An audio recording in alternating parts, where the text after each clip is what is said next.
Hi everyone, today I'm making Dashi Fried Rice. Japanese style fried rice is seasoned with dashi stock powder. It's easy to make with simple ingredients, but it's packed with umami from dashi and it's so delicious. This is a dashi powder packet sold at Japanese market or online. You can find a link in the descriptions for our recommendations.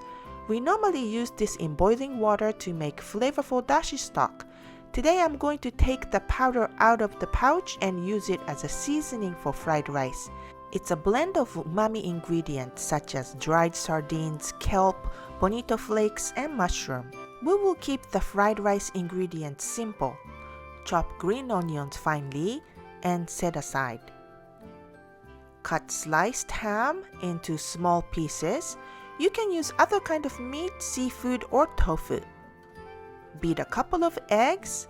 You can skip the meat and make it just egg fried rice too. Heat a wok or frying pan with oil at medium-high heat and cook the ham for a couple of minutes. Add the eggs and stir for a minute. Before the eggs are cooked, add 2 cups of steamed rice. This is for 2 servings.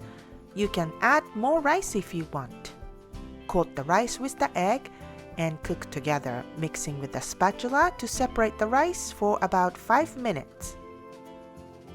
Now add the dashi powder and stir. Add some white pepper or black pepper if you like, or you can just skip it. Add the chopped green onion. And finally, add about 1 teaspoon of soy sauce. Dashi powder packets usually have a bit of salt, but some brands are less salty, so adjust it by adding some salt or more soy sauce. You can make this delicious fried rice in less than 15 minutes with some leftover rice and simple ingredients. Hope you like it! 美味しい。